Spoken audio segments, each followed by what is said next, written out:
This is Crystal Family, karibu kwenye channel yetu. Tena leo tumekuja na topic ya long distance relationship. Yeah. So long distance relationship ni nini? Long distance relationship ni ile hali ya wapenzi kuishi mbali, either kwa mkoa au taifa tofauti. Yes. Long distance relationship imekuwa ni sehemu ya watu wengi walioko kwenye mahusiano. Hata sisi tumepitia. Yes, tukisema long distance relationship tunamaanisha ni ile hali ya wapenzi kuishi mbali. Sababu ambazo zinafanya wapenzi hawa kuishi mbali ni kama kazi. Yes. Kazi imekuwa ni sababu mojawapo ya watu wengi kuishi mbali, watu ambao wapo kwenye mahusiano. Mfano, mtu amekuwa promoted. Yes, hata sisi pia ni mfano hai. Kabla tujaoana tulishaishi mbali. Mtu wangu aliishi Zanzibar, mimi nikaishi Dar kutokana na majukumu ya kazi. Yeye pia kule alikuwa na kazi. Lakini yote hiyo manake ni long distance relationship. Sababu nyingine ni sababu za kimasomo. Mtu anapohitaji kujiendeleza kimasomo, anaweza akachaguliwa katika university au college ambayo iko mbali na eneo alilokuwa anaishi mwanzo.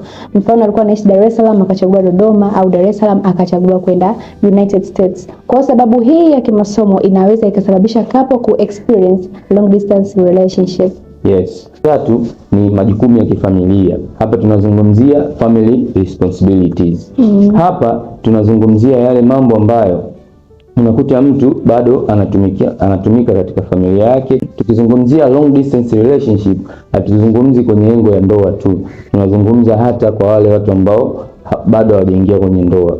Kwa hiyo watu wengi ambao hawajaingia kwenye ndoa unakuta bado wako occupied na majukumu ya familia zao, yani pande zao, kila mtu na upande wa familia yake alikotokea, alipozaliwa. Basi hiyo inaweza kuwa ni sababu mojawapo inayopelekea watu kuwa na long distance relationship, yani kutumika nyumbani, kuhudumia wazazi, huenda labda mzazi ametatizika na ugonjwa, au labda kusimamia biashara za familia na mambo mengine kama haya. Yes, sababu nyingine ni sababu za kibiashara. Kuna biashara ambazo zinamdemand mtu atoke kwenye nchi fulani kwenda kwenye nchi nyingine kwa lengo la kuchukua mizigo, kufanya consultation, kukuza market na kadhalika. Kwa hiyo kusafiri kwa lengo la biashara linaweza lika cause long distance relationship, kwa sababu mtu anaweza kukaa hata zaidi ya mwezi katika nchi nyingine. Yaani ni sababu za kiafya. Hii ni moja wapo ya sababu ambayo mara nyingi hupelekea watu walioko kwenye mahusiano kujikuta wameingia au wamelazimika kuingia kwenye long distance kwa sababu za kiafya. Unakuta mtu mmoja labda anatatizika na ugonjwa, pia labda amepata shida ya kiafya, hivyo inamlazimu yeye kwenda labda India kutibiwa, na anaweza kujikuta amekaa labda miezi miwili mpaka mitatu, hata mwezi mmoja. Hiyo ndio tunadefine kama long distance relationship. Na unakuta labda ameenda bila mwenza wake.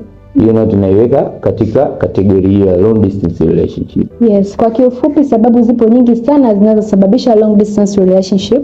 Kwa hiyo tunahitaji pia maoni yenu katika comment section. Sababu nyingine zipi ambazo hatujazitaja?